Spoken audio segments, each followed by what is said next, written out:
We are today meeting to discuss starting school with ease. It's a difficult subject for a lot of parents, but I'd like to say that with Madeline Winter from Hand in Hand Parenting, it will be an easier journey, although we all know it is a difficult one.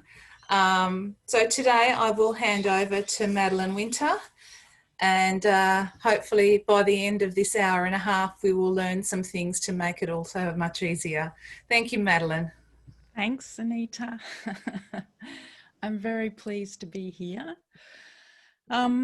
Welcome to Starting School with Ease. I guess it's how we all hope it will happen. And before we begin, you're on silent, and Anita, who you've already met, is my assistant. If you need help, use the chat function. And if we have time, we will take questions at the end.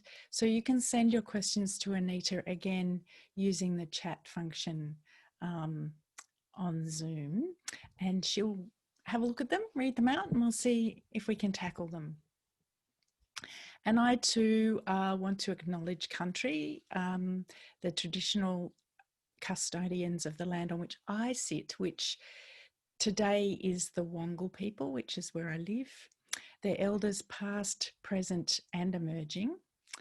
And I acknowledge that Indigenous culture thrives and survives, and that we have all gained an enormous amount from what they have lost. So this is where I like to start, which is the truth about you.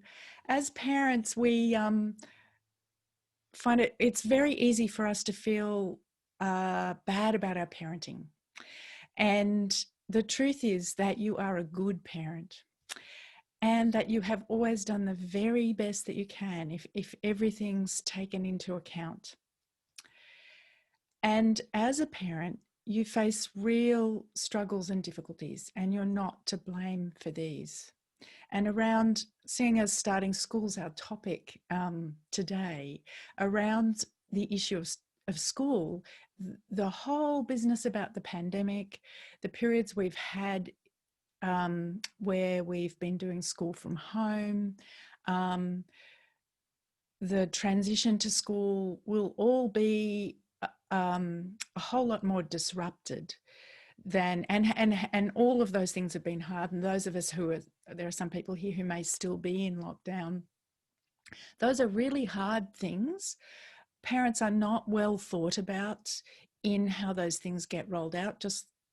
Parents are often not all that well thought about, but many things were not thought well about. And we end up having to try and negotiate the effects of all of that in the privacy of our own home. And it's really easy to feel that it's our fault that things aren't going well, but it's often more about the pressures that are being put on us and the circumstances that we're being landed in. And, we did not choose to be, some of us chose to school our children at home, but most of us did not. And it's a huge, challenge and learning curve.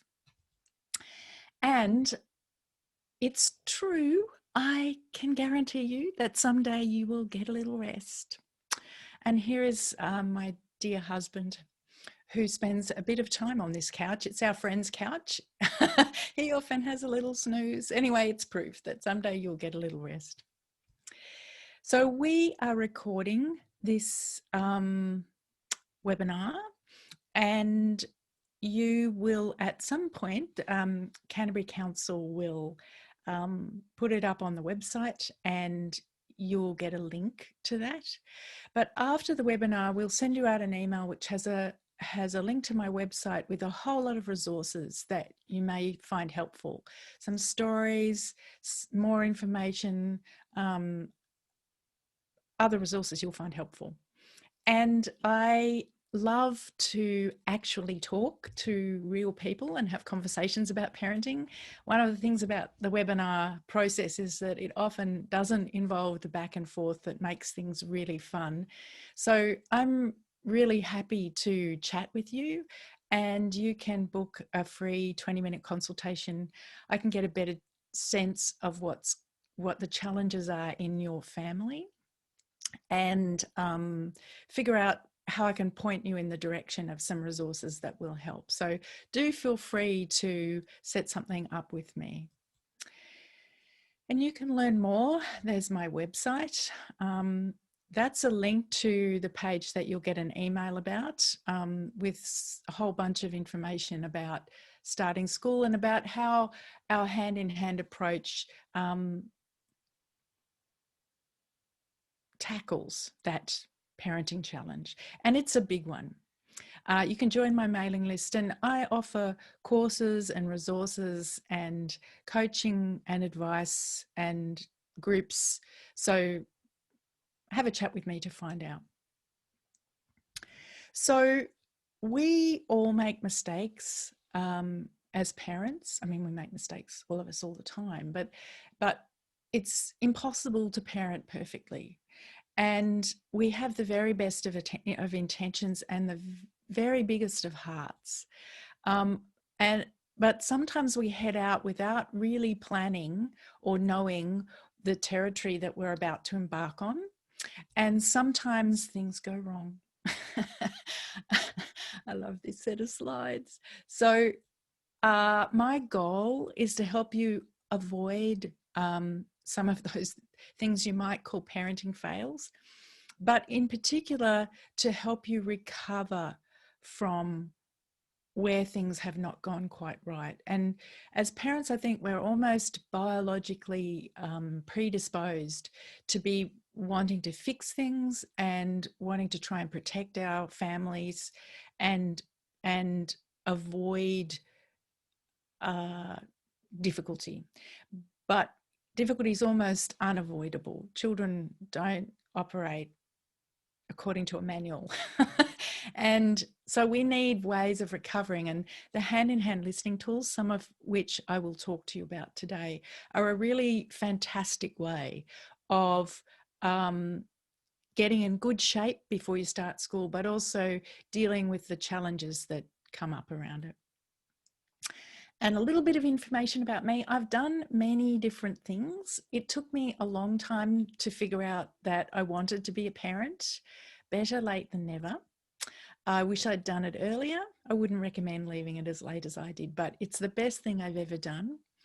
I've worked with Hand in Hand for over 30 years, for many years with other people's children. And then when I had my own, the whole thing made a different kind of sense. So I was inspired by the way that my daughter knew what to do, and the way that this framework for understanding what's going on just made sense of what was happening. And I also found that I was really quickly wanting to connect with other parents, and sharing these tools and coaching and helping parents really is a great way to get support for myself, really, as a parent, to kind of counter the isolation that goes with parenting. And here is my darling little family. Here's my lovely daughter. I think that must be about 7 years ago. She's now 16, and we have a very sweet relationship. My aim today is to talk with you about your special role as a parent, about which is different. I think it's important to say that it's different from being your child's teacher. There'll be times where you step into that role, and many of us have been pushed into that role in the last 6 months, but it's a very different role. And as a parent, it's important to understand how incredibly influential and powerful you are in supporting your child through transitions. And it's a role that, I mean, any person who's really close to a child can take on, but most of us are that person. So we can get the information, we can get the tools that we need in order to be able to really give our children a hand. And I'll talk today about, so, when your child goes to school, you you pack the backpack, and you're probably thinking about, a nutritious lunch, a spare pair of underpants, a number of other things that you would put in the backpack. What I want to talk about is the emotional backpack and how you can build a sense of connection that will carry your child through their school day. And then at the other end of the day, you'll be unpacking the backpack. So you'll be taking out the dirty undies and you'll be emptying the lunchbox. But in your special role as a parent, what you'll be doing is unpacking the emotional baggage from the day and handling upsets. And that's part of the job. And you can get information and the listening tools that Hand in Hand that I teach will really help you with that. And I'd like to talk a little bit about getting support for yourself. The transition to school, either preschool, both, or what we often call in Australia big school, but the beginning of primary school, is one of those transitions in a family's life that's a really big deal. And we need a place where we can get the support we need to think well about it and help our child the way we want to. So to talk a little bit about your special role as a parent, you can be confident that the caring that you show and the connection that you build with your child and the listening that you do to their upsets and concerns are what will give your child the support and build the resilience that they need in order to survive whatever school or anything else serves up. So you can spend a lot of time looking for the right school. You'll spend time building relationships around school with teachers and other families. And sometimes you'll need to go in and bat for or advocate for your children. But basically, the degree to which you can pack that backpack with connection and unpack whatever your child brings home is what you have real control over. And that's what will make the difference. And listening tools will really help. So Hand in Hand parenting takes a look at, treats all of these issues around parenting with a perspective or looking at your whole relationship with your child. And between you and your child, that relationship is going to be balanced between correction, which we might think about as setting limits when things have gone off track, and connection, on the other hand, which is extremely important to human beings' good functioning. And we teach some child-directed tools that use child-directed play, and we teach parents how to listen to children's feelings. And what that will do is restore a child's thinking. But listening well to a child's feelings will very deeply help their sense of connection with you. I call this the love triangle. And at its foundation, so you have correction on one side, connection on the other, and at its core, at its foundation, is the support for you. And I'll talk a bit about that later. Basically, all of this works to build emotional safety into your relationship with your child so that your child feels free to bring their upsets and concerns and worries to you, and so that they really know that they have your backing. I like to think about the process of your relationship with your child as a kind of bank balance, and what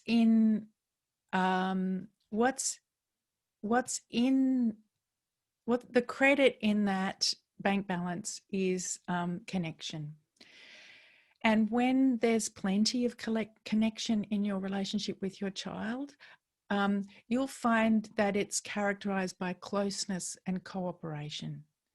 When the connection credits are low, what you'll find is that your relationship is characterized by a lot of struggles, and you'll find that you're having to set a lot of limits.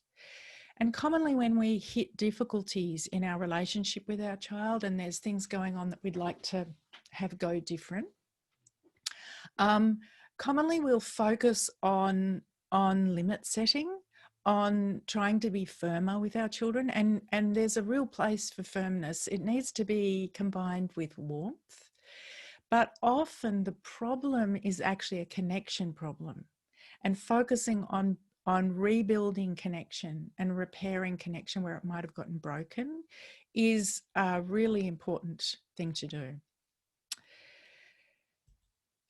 And in terms of the transition to school, school tends to focus more on the correction side of things, particularly at the beginning when your children don't yet have confidence, a lot of information about how it all works, or relationships. They haven't yet built relationships at school.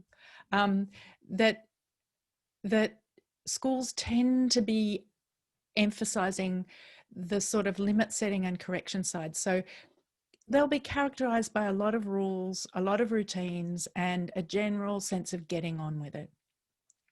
And that's partly because of the ratios, even in the most enlightened school, with the best, stated sort of best practice in terms of teaching techniques and best teachers in the world who are supported the best.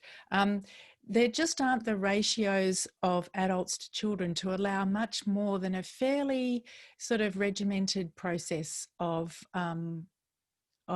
getting through the day to make sure everything's covered off. So through the transition to school, what home can provide is the balance to that, which is connection. So your job is to focus on connection, at least through this period, with, as I said, child-directed play, which I'll talk about. It's a wonderful listening tool called Special Time. And making time to listen to your child's feelings, making time for your child to have feelings. And in order to manage this process, you really need support. Parenting reminds us of our own experiences as children, and including our experience as learners. And we don't need to actually remember what those experiences were in order to be affected by them. A lot of what's happened to us has been laid down in implicit memory, what's known as implicit memory, which is where it sits there waiting to be triggered by some experience in the present, but it won't come up as a memory.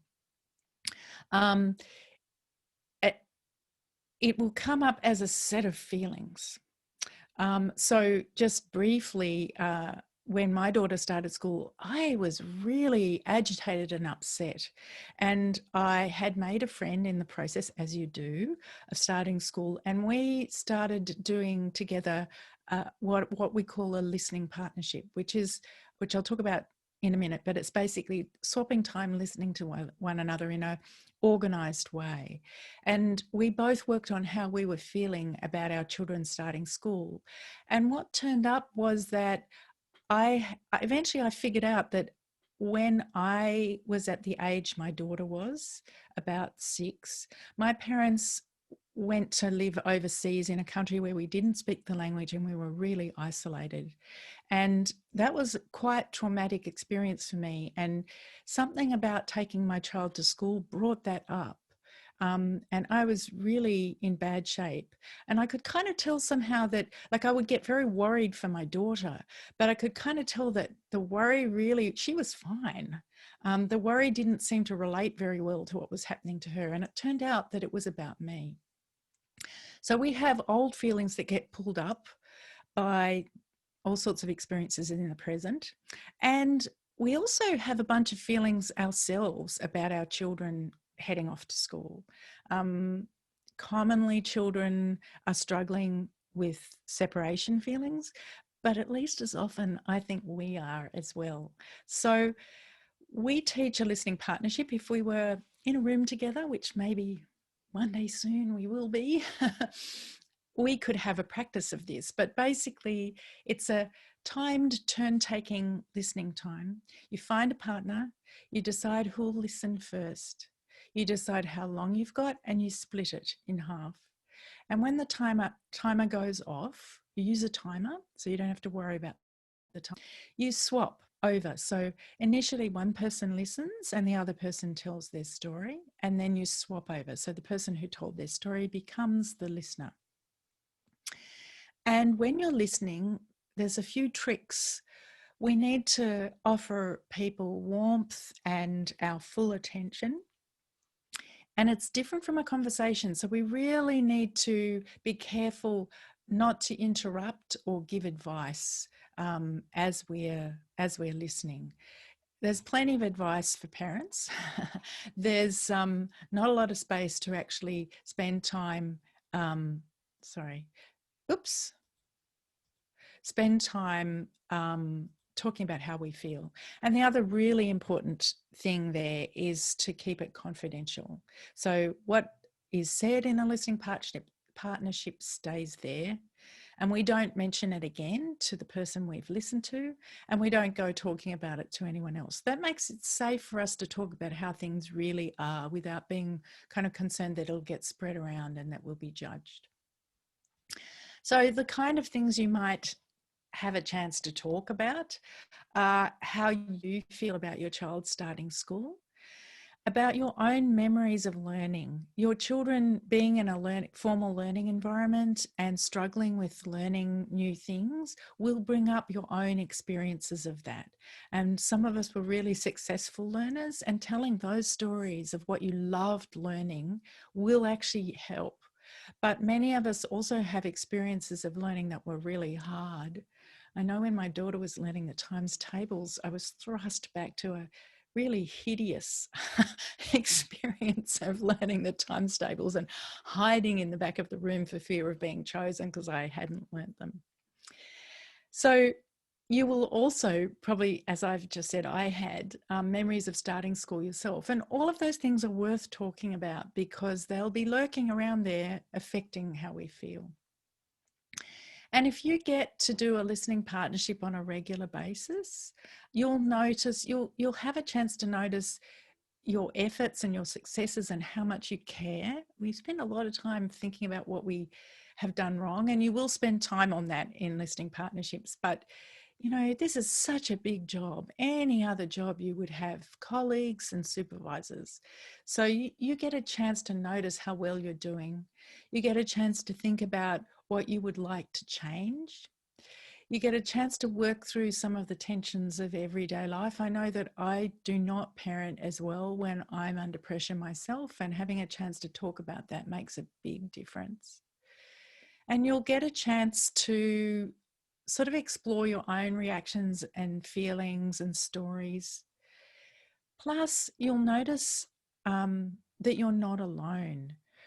As I said, a lot of what happens in parenting is that big things happen out in the world, and they kind of come home to roost in the privacy of our homes, and we're left trying to figure out how to manage them. And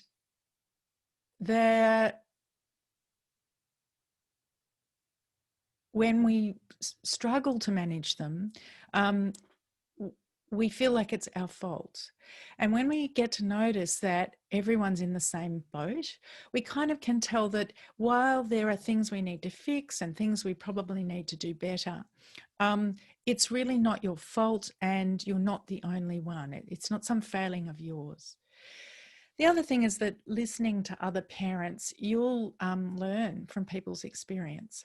You have to kind of resist the temptation to ask sort of inquisitive questions that really aren't about listening. I remember at that stage of parenting, at 16, with a daughter who's 16, I'm not at that stage anymore. But at that stage of parenting, when it was really important to know where the best parks were, I remember someone talking about their their park, the park that they'd found. And I've just lost things here. Here we are. Sorry. I had to do, it was everything. They were talking about this in a listening partnership, and it was everything I could do not to ask them where the park was. But we don't do that in a listening partnership because that would be about me, not about them. So that's us. I would love for you to find a listening partnership. You'll find it makes a really big difference. I want to talk a little bit about your children. To learn well, children really need to feel safe and wanted. And the school environment is big and complex, and often they won't feel safe and wanted. So our job is to help with that. As I said, we can kind of spend a lot of time looking for the right school, but the thing you really have control over is how you are with your child. So children need lots of physical closeness and connection. And if you'd like to know more about this, I can recommend, we teach a tool called play listening, which I won't get to talk about today, which is where children get to, where we play with our children, where they're in charge and they get to laugh a lot. Laughter's an incredibly powerful way to offload lighter fears. And there's a great book by a guy called Larry Cohen called Playful Parenting, which explains how you can use play to offer your children physical closeness and connection in a way that's really powerful.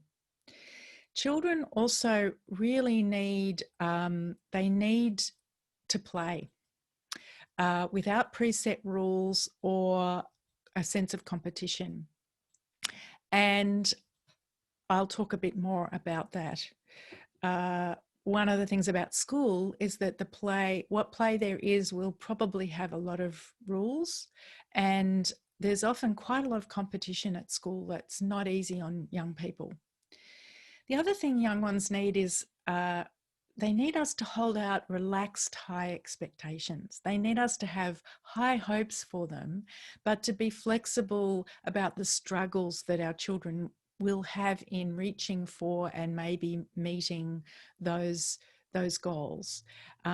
Most of us know about high expectations, but they were tense. For most of us when we were young, the expectations that were held out for us were tense. We were afraid that if we didn't meet them, we would lose our relationship with people.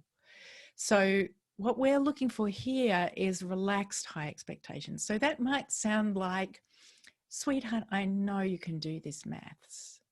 And then what makes high expectations work is being prepared to listen to how your children feel as you hold them out. And I'll talk a bit more about that. Everyone, when they're learning, needs freedom to make mistakes. And again, somehow, even in schools that try quite hard, perhaps it's because the whole system requires that children be marked all the time, but there can often get to be a real big fear about trying things and making mistakes. And to really learn freely and well, young ones need this. And so we'll need to be thinking about this when we meet them at home, when they get home. Young ones also need a really sturdy sense of being respected and being treated fairly.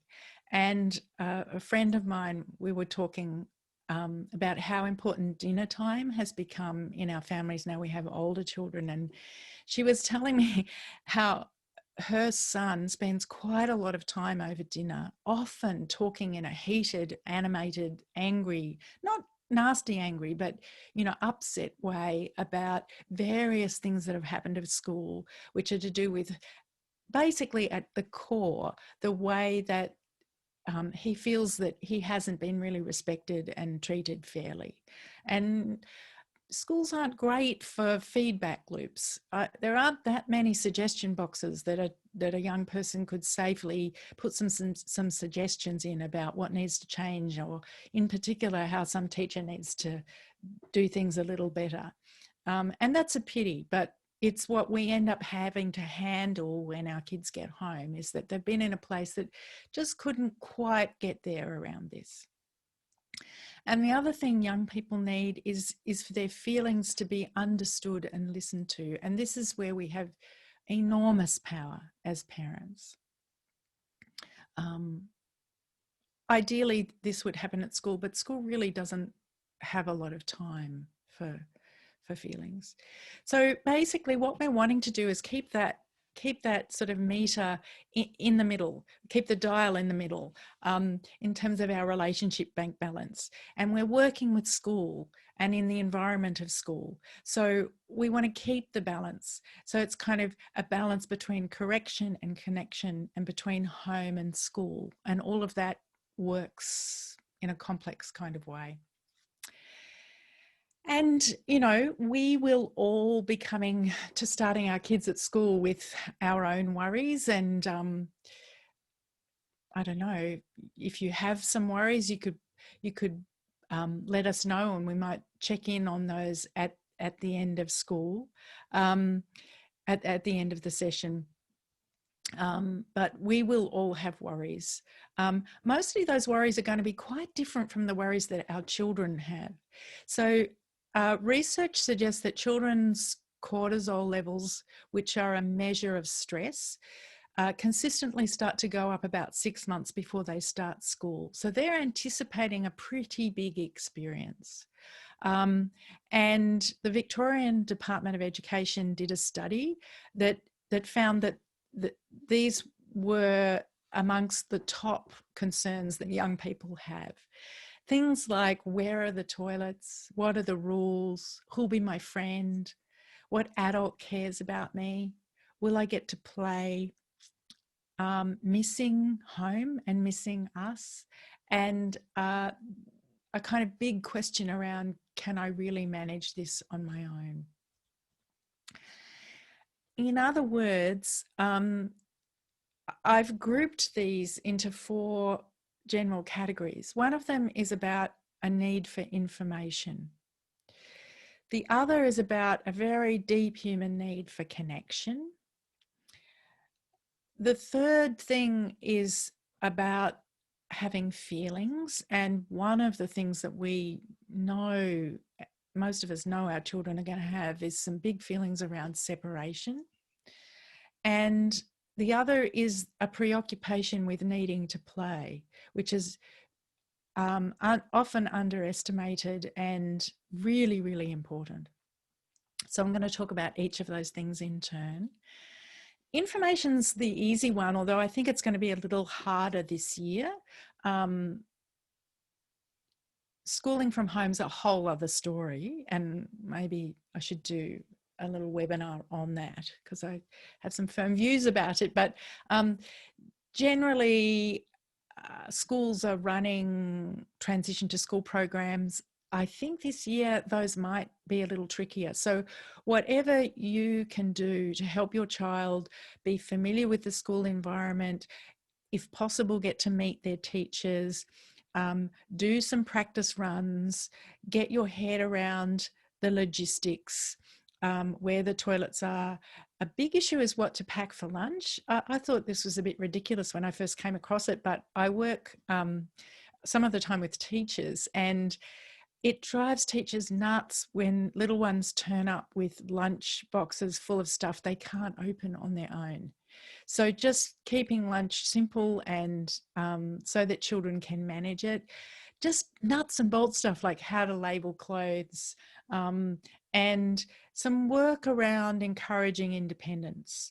And again, you'll want to be holding out relaxed high expectations and tackling some feelings around this. But if you can give your child a hand with some really basic stuff like whatever it takes to tie up their shoelaces, in fact, slip-on shoes if possible are probably the best bet.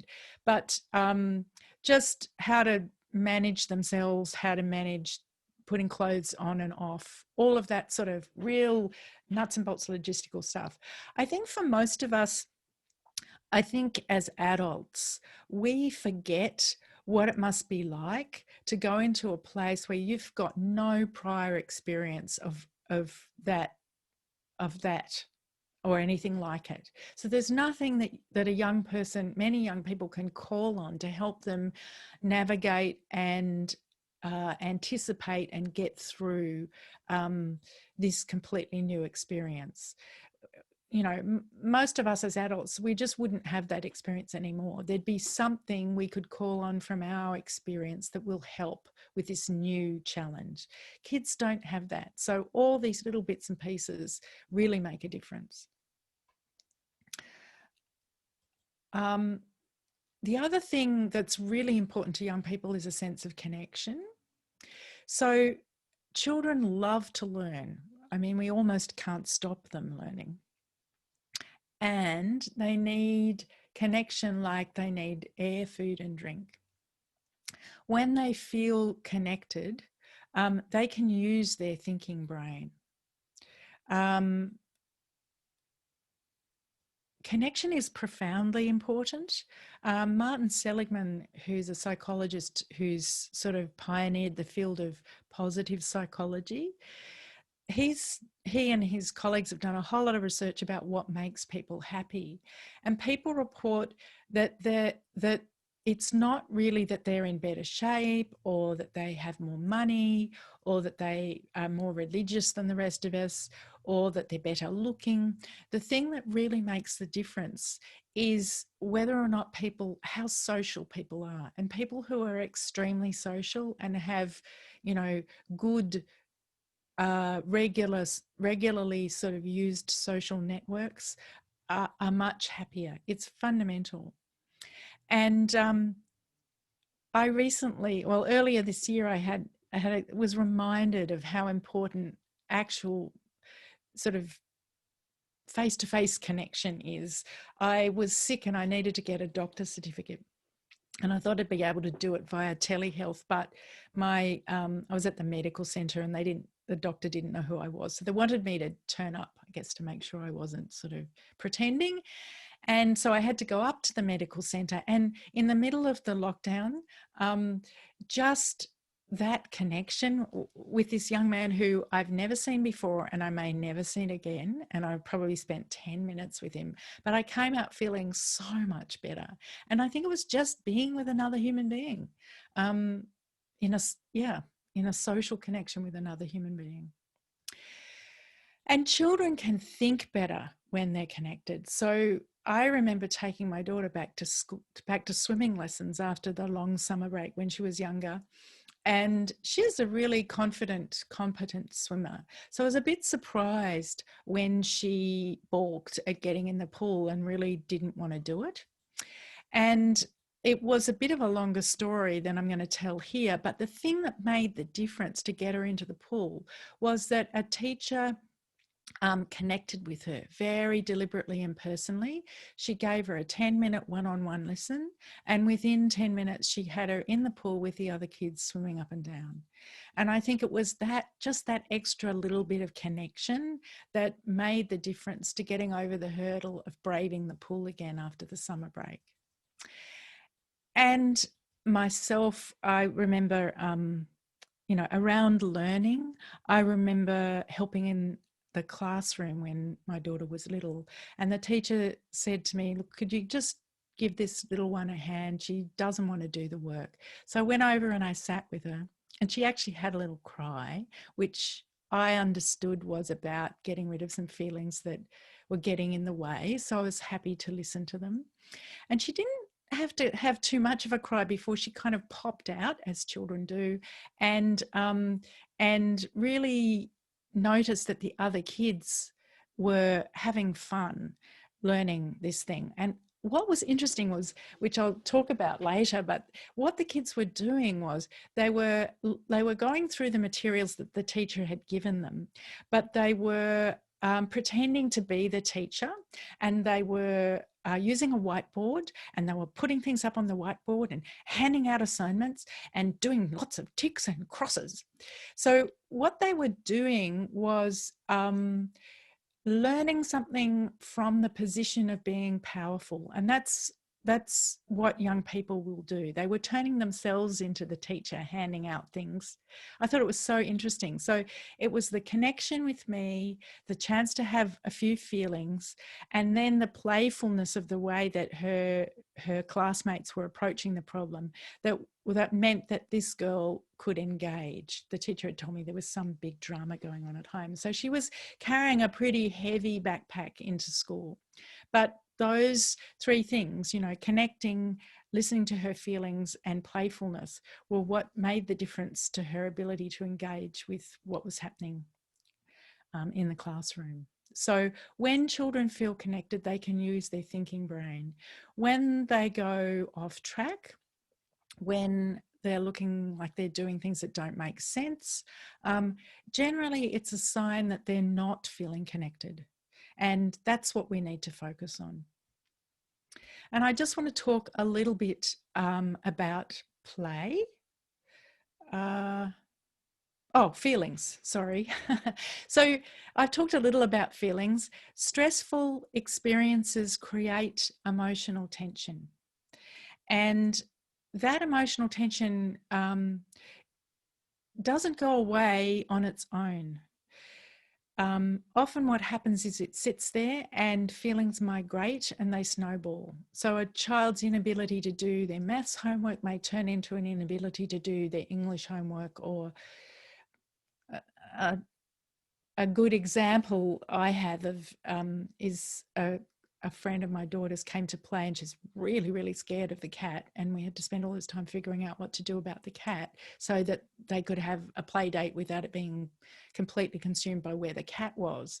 And some months later, I was watching a sports game or something with her dad, this little girl's dad, and he said, "Oh, look, we've got to the point where she was really scared of cats and dogs."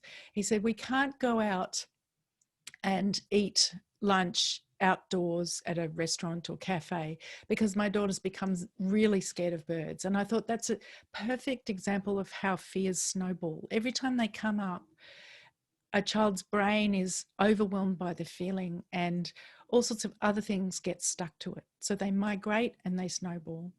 And feelings drive off track behaviours. So when we feel like we need to bring a limit, it usually means our kids are off track. And actually it means that feelings are driving the show. I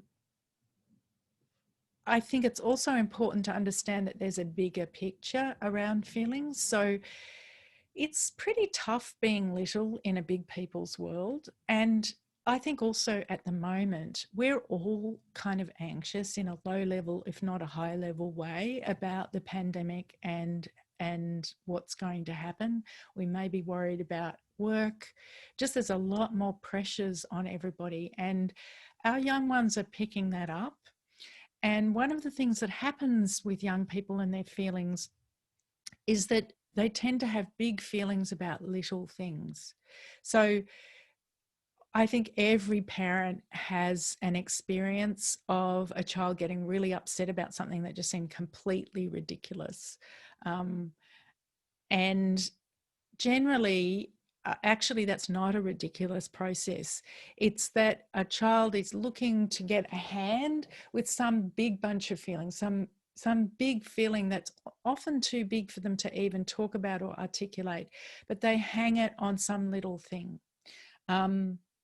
Something comes to mind. A friend of mine, they were moving house, or they were planning to move house, and their daughter really didn't want to move. And in the process, they decided to get rid of their old television. And at that point, the television was deeper than it was wide. It was an old television, and nobody would have had feelings about it leaving. And their daughter got really upset and had a huge cry about missing the television, about the television having to go. And my friend said, "Look, I think that what it was about was actually about moving house, but that's where she could bring it up. That's the thing about which she could have some feelings about this big change in her life." So we need to take seriously all those little upsets. They're actually important.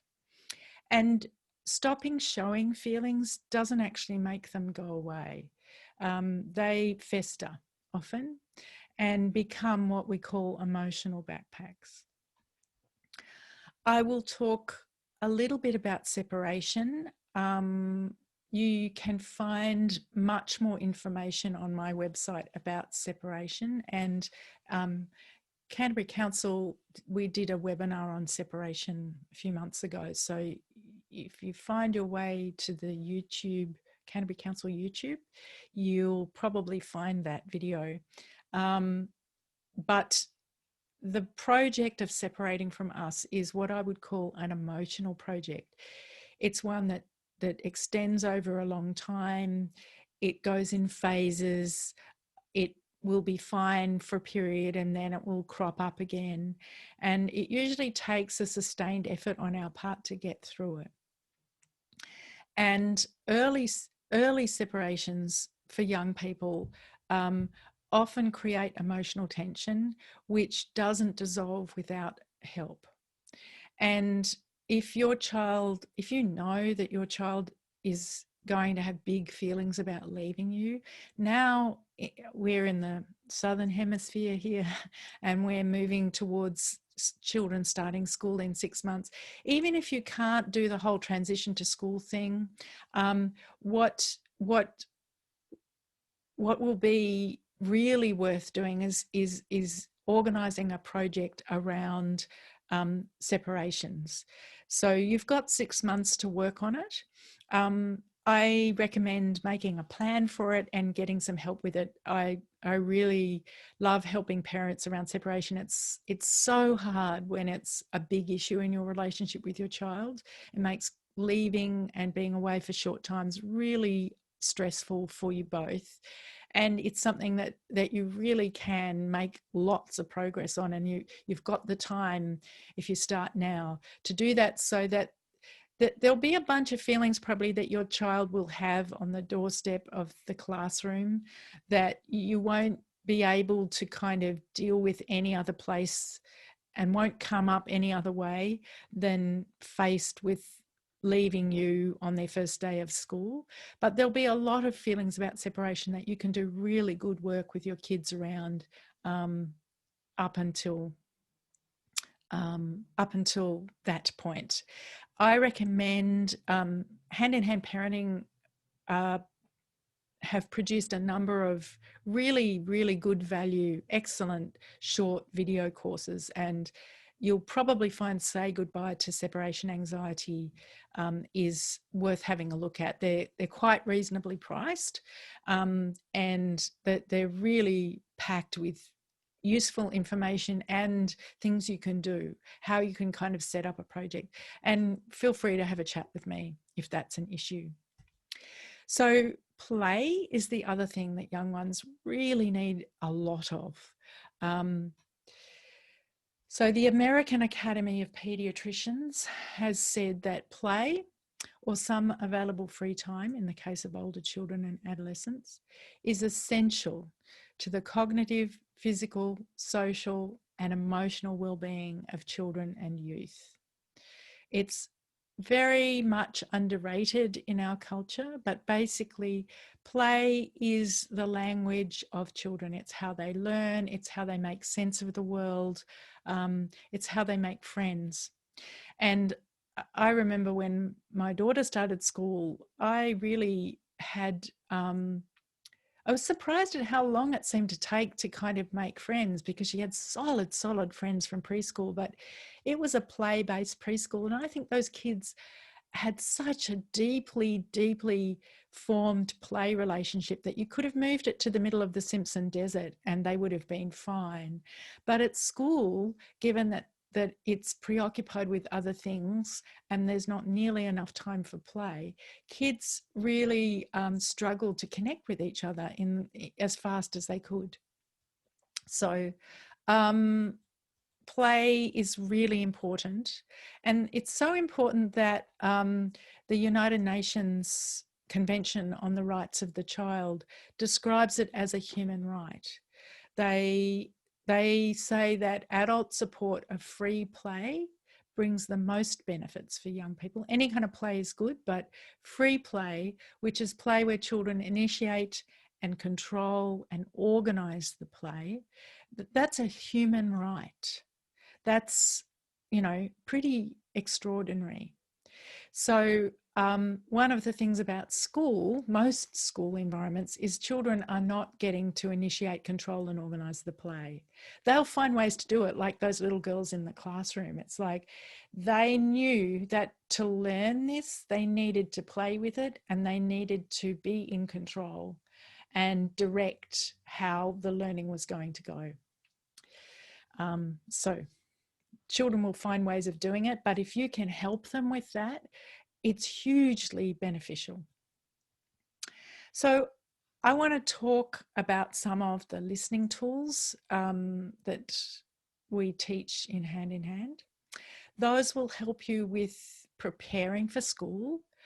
And what we want to focus on is packing the bag, your child's emotional backpack in the morning with connection vitamins. There'll be a good nutritious lunch, but what they need is connection vitamins.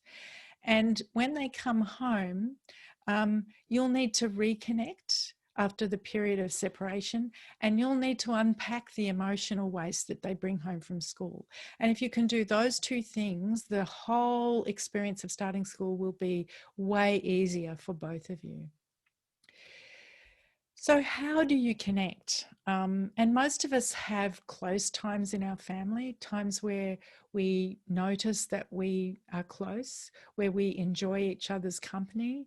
Every family has rituals of connection. When we're in a group and I can hear from you, one of the things that people often talk about is reading to their children, at bedtime. But everybody has times where they're close. At the moment for us, mealtime is really important. And actually the research suggests that one of the sort of super protective factors for adolescents against adverse outcomes is actually meal times, getting to have a meal with the family. I wouldn't get too preoccupied with that with younger children. I spend a lot of time working with parents who are struggling to get their kids to come to the table, and young ones really aren't that interested in that kind of more formal experience, but older young ones will really benefit from it. So you already probably have ways that you connect with your kids, but I want to talk about a particular kind of playtime that's incredibly efficient for building connection. So if you just have 10 or 15 or 20 minutes, this is the best way you could spend it with your kids. It's a very, very effective way of packing those connection vitamins in and reconnecting at the end of the day. So every child has a really high need to have a sort of a direct line into each of the people who care for them. So ideally, a child would do some special time with whoever cares for them, their mum, their dad, the child carer, grandma, ideally. Well, actually, grandmas sometimes have a real instinct for special time. I think because they're not burdened with all of the work of parenting, there's actually a little bit more slack there sometimes.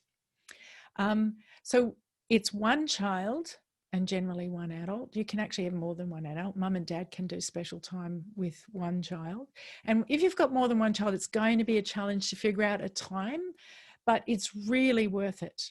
Each child really needs to know that they can show you whatever they need to show you, and special time makes that space. You set a time, so there's a timer on. This is because in special time, we say to young people, I'll do whatever you want. And we really have to bring our best efforts to that. But sometimes our kids want to do stuff that we really find incredibly boring or we really don't want to do. And that's why there's a timer. The timer is for both your child and for you. It means a child knows just how long they've got you. And,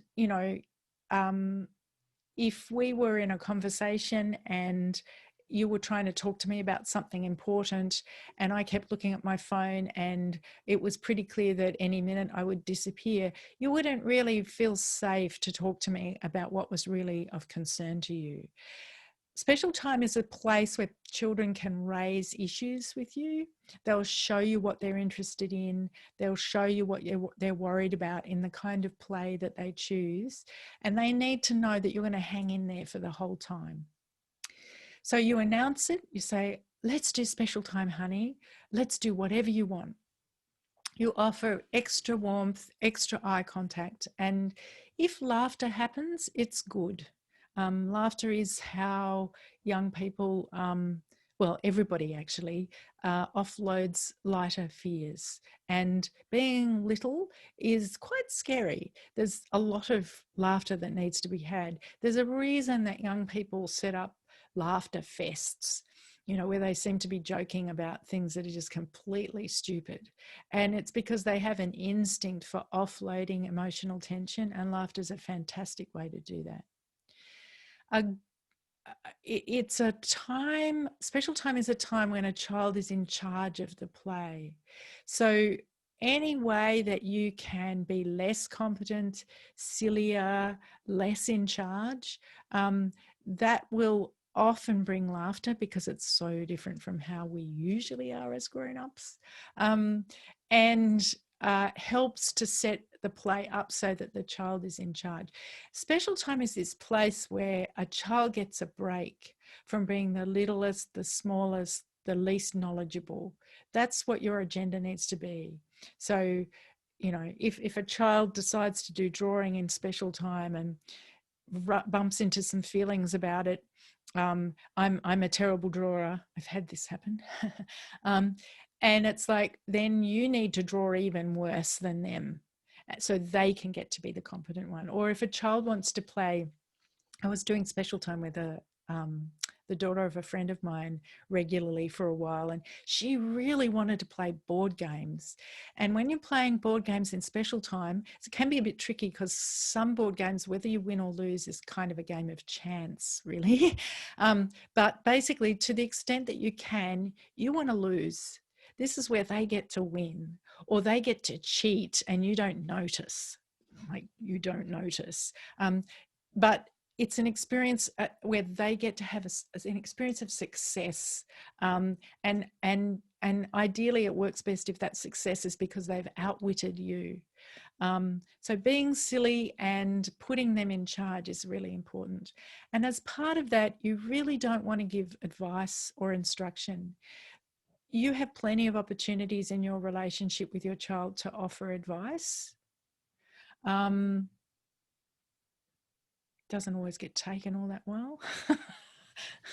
But you have plenty of spaces where you can give instruction and offer advice, and special time is not one of them. So why does special time work? It works because a child can tell that you're really on their side, that they have it. It boosts their deep sense of connection with you, sense of being connected to you, which helps them learn. And that's a sense of connection that they can carry with them through the day, through a harder, less connected learning experience at school. It works because they get to show you, and the way that children play in special time will tell you a whole lot. I have a vivid memory when my daughter started school of as soon as she started school, she wanted to play teacher games where we were all the students. The grown-ups were the students, and she was being the teacher and telling us what to do. But I have this really clear memory about playing. She set up this game in special time that where there were these hula hoops, and we had to jump through these hula hoops in exactly a certain way, and I mean, I just thought, that's interesting. But we had watched, when we first went to school, I remember standing at the school fence watching school sports, which are very highly organised and regimented. And I remember thinking, this must look strange to her because she'd come from a play-based preschool where they just had free play.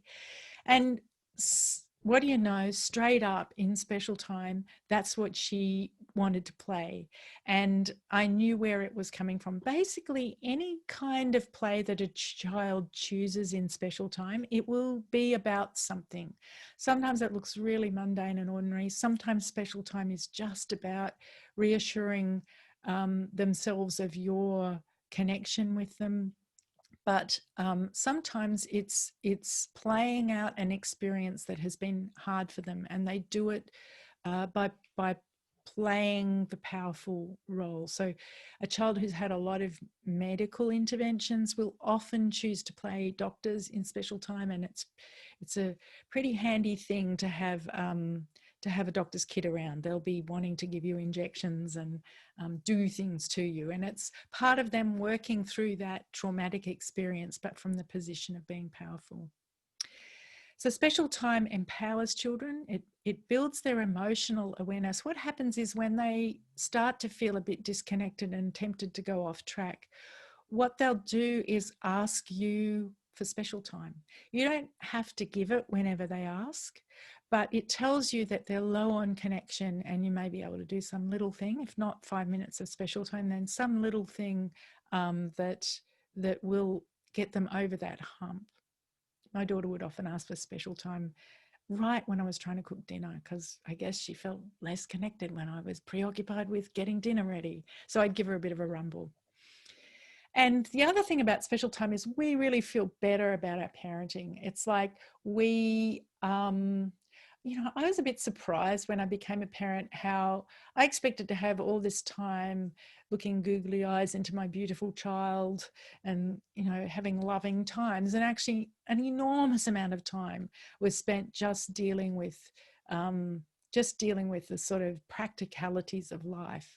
And we really want to be close to our kids. So putting your head on the pillow at night, knowing that you really listened to your child, you made space for them to show you what was going on for them, and you were paid attention and were able to be warm and close with them, you'll feel better about your parenting. So that's special time. And then the other tool that you'll really want to have, so you can do special time 10 minutes in the morning, will make everything go easier. And then when they get home in the afternoon, even a short special time, 5 or 10 minutes, will ease the way into the rest of the afternoon. So reconnects you. But the other thing that you'll want to have a handle on is how to unpack the backpack of feelings that come home from school. So feelings are released in a very physical way. Tears contain stress hormones and they release grief. Tantrums are actually a good thing. They release frustration. They're how human beings release frustration. And I don't think that being two is necessarily terrible, but I think developmentally what happens at that age is that children are big enough to be trying a whole bunch of things they don't really know how to do and haven't mastered yet. And that's very frustrating for them. So 2-year-olds will often have a lot of tantrums. Even 16-year-olds have tantrums. They look a little different. Actually, even grown-ups have tantrums, but they're a bit fresher and easier to handle, actually, and to get through and have as a productive experience with young ones. And laughter actually heals fears. And getting a chance to cry when you need to, laugh when you need to, and have a tantrum when you need to really does restore a person's capacity to think. Getting feelings out of the way allows thinking to happen and makes it possible for young people to learn and cooperate. So what you want to do is help your child unpack their backpack when they've got upsets by using the listening tool we call stay listening. So you want to make things safe. So if they've hit their sister, we need to get in there between the two of them. If they're harassing the cat, I can ask the cat harasses the child. But anyway, if they're harassing the cat, then you need to make things safe, or if there's anything that they could break, You need to get it out of the way. What you want to do is move close and pour in the love, which is often not how we feel when our children are upset. I think that's because of a couple of things. But one of them is that most people were not warm with us when we were upset, that showing our feelings in a volatile kind of way often had adults moving away from us instead of towards us. And what we want to do when a child's upset is move towards them, where they can pour out their feelings and we just listen. We don't have to fix the problem. There probably will be some problems that need fixing, but the older your child gets, the less chance there is that you're going to be able to fix them, in my experience. And listening goes a long, long way. So my friend and her dinner time with her adolescent boy, I think her boy, who's telling a lot of stories about all these unfairnesses at school, really there's not much we can do about that. Sometimes there's something really egregious or really serious that we need to go in and talk to the school about, but just listening to our kids will make a difference. And stopping the feelings doesn't actually, stopping the crying or stopping the tantrum or stopping the laughter doesn't actually stop the feeling. It just sends it underground. So it's a useful thing to let a child cry. Generally, when they're upset, we don't want to be trying to reason with them, because actually when they're upset, their thinking mind is offline. So a good rule when your child's upset is 5 words or less. Once you start trying to say more than 5 words, what you're probably looking for is your child's thinking mind, which is out the window at the moment when they're upset. So you just want to listen to how they're feeling, and not jump in to fix it. So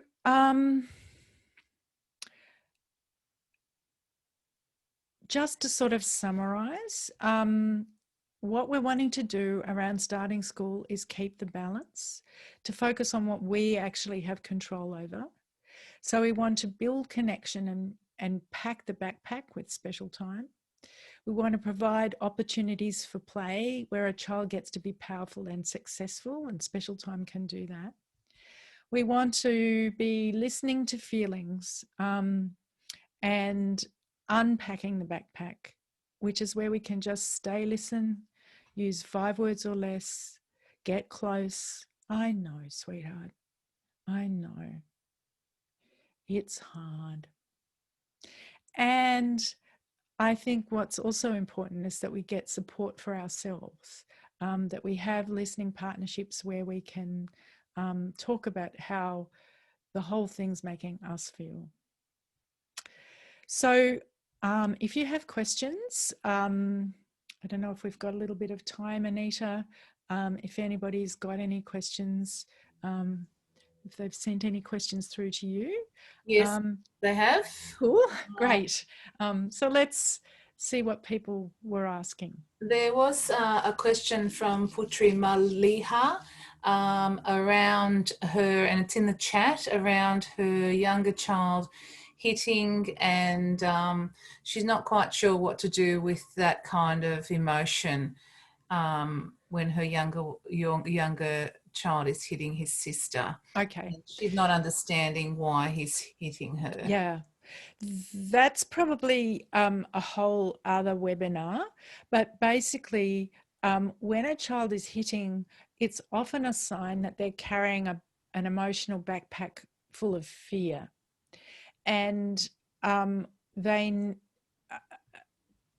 any sibling rivalries are complicated, and sibling relationships can be complicated, but often tightness between children and between siblings is connected to how close and connected they feel to their parents. So a first place to start with a child who's hitting and with sibling rivalries and difficulties is figuring out how to get some special time in with each of your children where the other child is not around. So they have a one-way line into you that they don't have to share. When children's cup of connection is full enough, they tend not to have quite so much difficulty with each other. I think when things are feeling tight and they don't feel well connected, they point it at each other, and you need to address that first. Around hitting, we need it's useful to understand that it's fear. You need to stop anybody getting hurt, and that's a limit setting exercise. And if you find your way to my website, there's a topic, there's a heading which is common parenting topics, and limit setting is there. So whenever we have to stop a child because they're off track, and hitting would be off track, we're effectively setting a limit. So you need to get in there and keep everybody safe, and then you need to say to him, sweetheart, I'm not going to let you hit your sister. Ideally, we want to get there before the hit lands, because then we've only got one child to deal with, which is the child who's hitting. Once the thump lands, we've got two children. We've got the child who's hitting, who's struggling with fear, and we've got another child who's been hurt. It's more complicated. So if a child is hitting, we want to get in and stop it before the punch lands and interrupt it. And then what happens is he will get really upset if you move in warmly at that point. And that upset is part of the process. The upset is the feeling that's driving, it's the fear coming out, which is driving his off-track behaviour. But if you want a hand, one of the short courses that Hand in Hand offers is called Helping Children with Aggression, and you'll find a whole lot explained there about why kids are aggressive and what to do about it. In this context, it's something that's a big worry for many parents. If their child's inclined to be a hitter, what's going to happen to them when they get into the school environment? And it's a real concern, because it's a tricky thing for teachers to handle. So if you can give your child a hand with that before school starts, it will make a big difference. That's great. Thank you, Madeline. If you want to know more, come and chat with me. Beautiful. And Rana's got a question. She's asking if schools will allow a special toy to come in, because he brings a special toy to preschool. Yeah. But will a school allow a special toy? I think you can ask, and some schools will, and some schools won't. I think all you can do is ask. You sort of have to have respect for their experience in managing this transition. And if they say no, it will be because there'll be some things you need to have a fight with the school over. And I certainly think in becoming a school parent, you should never feel afraid to go and have a chat with teachers. I've always felt like I was wasting people's time before I've gone in, but I've never once felt that going and having a talk with a teacher about something wasn't helpful. So you need to put your child, you know your child best, and you need to help teachers sometimes understand about your child. But on the other hand, they're managing 15, 20, 25 other kids, and there'll be things they can't manage. And one of the things they may not be able to manage is a special toy. One of the things about special toys, if your child has a special toy, I actually think you have an opportunity to work on separating from that special toy before school starts. And that actually is about helping your child feel feelings about separation. It's actually a very useful thing to do, because one of the problems with a special toy at school is that if another child gets it, or if your child loses track of it, they will get very upset. And schools haven't really got the slack to handle that. So I'd have a chat with them, some schools will have rituals. I know at the preschool that my daughter went to, they had little booklets of family photos, and often on, if a child was upset about their parent leaving, because there isn't slack for teachers to be listening to 6 or 7 kids have a big cry at once about their parent leaving, they'll have strategies for helping your children manage their feelings. It doesn't mean that the feelings have gone away, but children do get pretty good at managing them in the school environment, and that's a good thing. But you need to give them space to feel those feelings at home. That's great, Madeline. Thank you. Next question comes, and it's about helping an introverted child who doesn't really feel comfortable with others. That is more than one person, be it a child or an adult. Yeah, that's fear. Like there's a number of big categories of feeling that we struggle with, and you can get all complicated about trying to figure out what those feelings are. And fundamentally, in my experience, they're sort of grief, fear, embarrassment is a version of fear. It's really grief and fear. Fatigue is probably another one, and tiredness. So that's fear, and that's where a relaxed high expectation. It's effectively any time where you see that your child needs to move on something that they don't want to move on. That's really effectively a limit setting exercise. So holding out for your child that they can go and join some other children in play is effectively setting a limit for them. It's not the way we understand we were brought up with limits, like you've got to go and do that or else, but it's saying, well, there's this thing you could do that you don't want to do, and I'm going to hold out that you can do it. It's where a relaxed high expectation is really useful. So being in a playground with other kids and you stay by your child's side, but you hold out that they could go and join in the play. Oh, sweetheart, I reckon you could go over there and say hello to that little girl. You don't expect that she'll be able to do it, your child, but what you're after is heading her in a direction that will help her have her fears, release her fears about being close to other kids. It's a bit of a project, and you'd be most welcome to organise to have a chat with me about how you might tackle it. But generally, she'll need to be prodded towards being with other kids, but you're doing that not so that she learns how to do it, because a child's natural instinct is to connect with other children. You're doing it so that you can bring her feelings to the surface, and she can be really scared and cling on to you and not want to go and wail about not wanting to play with these other children. What will happen over time is that she'll get through some of those feelings, and she'll be able to connect with her natural braveness better. The other thing that makes a huge difference to children who are lacking in confidence is special time. They will sort of blossom in the face of your loving, warm attention for them and for what they want to do.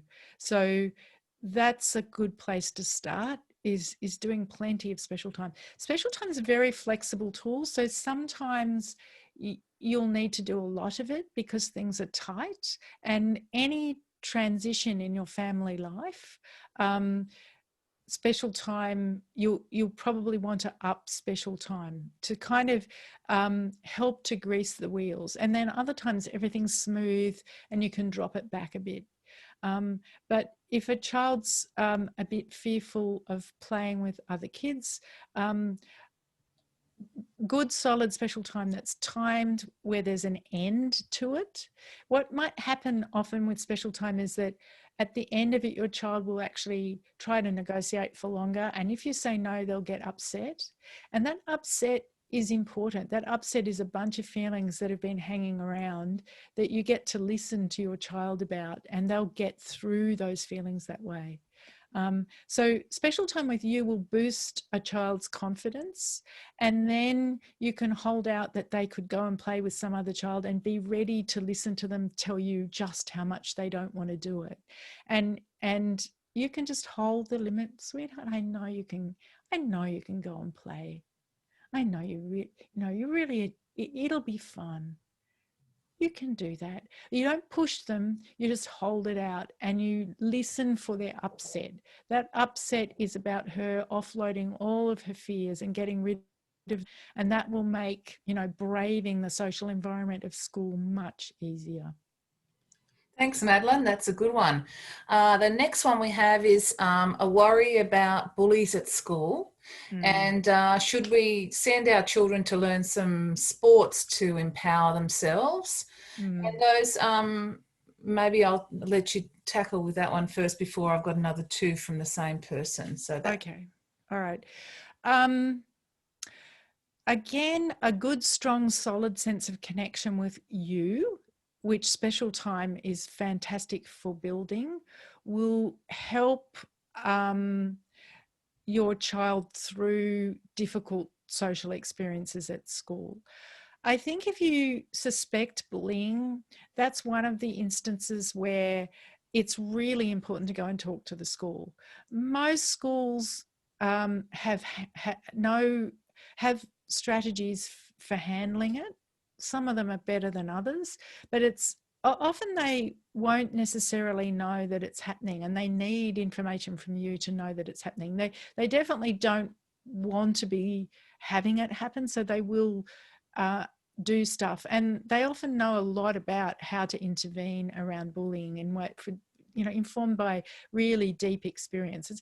It's one of the things that, as parents, we just have experience of our children, and we need to inform schools about our children. But schools have experience of many children. They've been through this many times before, and often schools can be of great help in navigating if there's some difficulty that has got in helping you sort of figure out what to do about that. Good physical, good confidence physically is important. But the most important thing, I think, is that children are not carrying a whole bunch of fears which make it hard for them to ask for help when they're in trouble. And that's an emotional project rather than a fitness exercise. So listening to your child when they bump into upsets and filling up their connection cups so that they feel confident and connected enough to ask for help will be the things that probably make the most difference around bullying. Great, that's fantastic, Madeline. Next thing we have is sometimes children can be quite fickle. One day a child plays with your daughter or son, and the next day that same child doesn't want to play with them. And how managing those emotions with your children? Yeah, I think that helping our children navigate their social relationships, certainly for me, has been one of the hardest things. And I so want to jump in and do something to help. And I think partly that's because that's what my parents did. And what I've learned is that listening is incredibly powerful here. So listening, one of the things I didn't say about entering school, a very useful thing to do is a very important thing to do is to have the space and time to build relationships with other families and organise play dates. So when your kids are younger, I can't do it so easily now. It's much harder. But when your kids are younger, you have a lot of control over their social connections, and you can back those up. So you can organise play dates and opportunities to get together with other school families. And children find that very reassuring. One parent I know got in touch with the school and ended up getting permission to have a kind of beginning of school picnic, a couple of picnics over the summer, to which the families of kids starting school the next year were invited. So just that chance for kids to meet each other and you to meet other parents is going to make a really big difference. But in terms of the fickleness of children's social interactions, I honestly don't know that there's all that much you can do. And there are real dangers in wading in and imposing your adult sort of agenda on their social challenges. What you can do is listen to the upset and know that just listening and not trying to move in and fix anything or make helpful suggestions, but just listening will loosen up your child's flexibility in the face of that. So, you know, if they need to be heartbroken because it feels like they've been rejected, they can get that heartbreak out of the way, and then they might be able to notice that there's some other kid in the playground who I remember talking to a parent whose daughter was just completely fixated on one particular girl who spent quite a lot of time rejecting her. And I remember the parent saying that when she dropped her daughter off at school, she realized several other children came up to her daughter and made, interacted with her and effectively invited her to play with them. And she didn't want to do that because she was preoccupied with this other girl. So we just need to listen to our children's, we really can't force the issue. We can create social opportunities more broadly, I think. But where our kids are having difficulty, we just need to listen to that difficulty. What you'll find with younger children in particular is when you do special time, if there's a theme, they'll set up play that explores that theme. And if would be quite likely that a child would set up some game with dolls or something in special time where one doll's being really mean to another doll. And your job is to figure out how to support that, how to get them laughing about it. The laughter will help. But what your child is doing is, if say they've been bullied and then in special time they set up this game where one doll is being mean to another doll, they're in charge of that game. So they're working through the experience often, but they're finding a way to do it where they're in charge. And I didn't really understand how incredibly powerful that is. It's actually an emotional healing process. So it's a way that a child will sort of try to get out from under a hard feeling and work through it from a different perspective, from a powerful perspective. So be pleased with wherever your child might bring up games. It's why it's really important in special time not to make suggestions for what you can play, because you need to make space for your child to bring things up. And if they're having struggles, and social ones might well be one of them, you might find they find ways of working through it in special time. And you can, there's all sorts of ways you can respond. You might defend the doll that's being excluded and beg to be included, and then they get to say, no, you can't come in. So they get to be the one in charge playing it out, if that makes sense. So don't underestimate what a huge difference it can make to give your child those kinds of healing play opportunities. You don't always have to move in and fix things. I think as much as it's important to do that in some instances, it's really important to create opportunities where your child can work through experiences in a healing way, and special time is one of those. That's a great answer, Madeline. We just got two quick ones. Okay.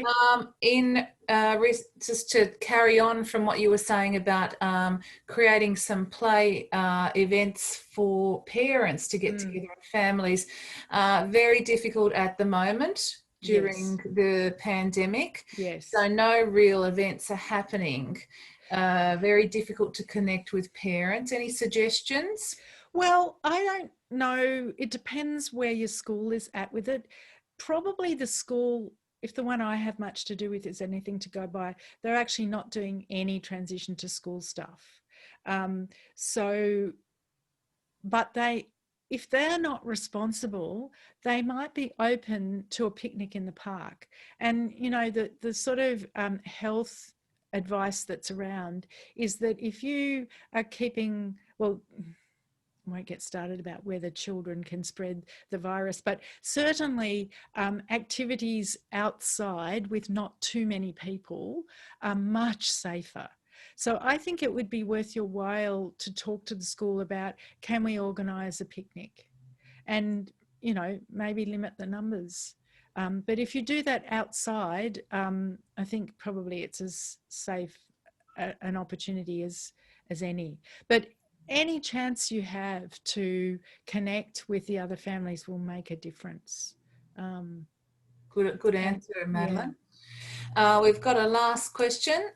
Any tips for parenting a highly sensitive child with meltdowns, high intensities, high frequencies, and long durations? Okay. You've got probably more than one emotional project on your hands with that child. Um, I'd say, please give me a ring. Please organise a short time to have a chat. It's going to be something which going on for a long time. You will probably be quite worn out with it, and that's going to be one of the issues that you need to tackle. A child who's one thing there could be a range of issues at play, but a child who's melting down a lot and for extended periods is perhaps low on connection. So whatever conversation we have about the detail, what I would be saying to you is, first thing, get some special time happening.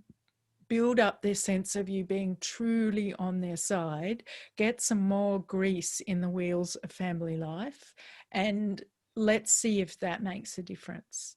But yeah, commonly when I work with parents, children, there could be a whole bunch of things going on, but commonly it's often the case when I ask what was that child's, is there anything big going on in the life of the family? What was that child's early experience like? What was your experience, your early experience of parenting like? What was the pregnancy like? What was the birth like? You'd be amazed how often people tell me often it's the birth was long and hard and difficult. That can leave a child with a really big sense of fear, and that plays out in, they'll pick lots of little opportunities to have very big upsets about it. So you could just have a child who's got a really, really, really full emotional backpack, but there could be a whole bunch of things going on. So I think if that's what's happening, get some help. Great answer. Thank you, Madeline. My pleasure. We've got a comment from Kate saying, easy peeling lunchbox, special times, doll play, role plays, connect with other parents with social media. A lot of great strategies and tips today. Madeline, it's always a pleasure. Madeline Winters from Hand in Hand Parenting. There will be a recording sent out to you, and we will also link you to resources, and Madeline's got a ton of those. Look out for a survey as well that I will send you out. It lets me know what sort of things you like to hear in these webinars so that I can pick the topics and the presenters that can suit you. So look out for those things. Thank you so much for sharing your time with us today. I know it's very difficult when you have families on a Saturday, but thank you so much. And again, we enjoyed the time with Madeline. It's been great, and we will endeavour to put more of these types of webinars on, and look forward to your input and information directing us. Thank you. Be safe, be happy, and have a great week ahead. We will see you again, hopefully on another webinar. Thank you, everybody. Thanks, Anita. You're Have a good welcome. weekend, everyone. Thank you. Bye-bye. Ciao.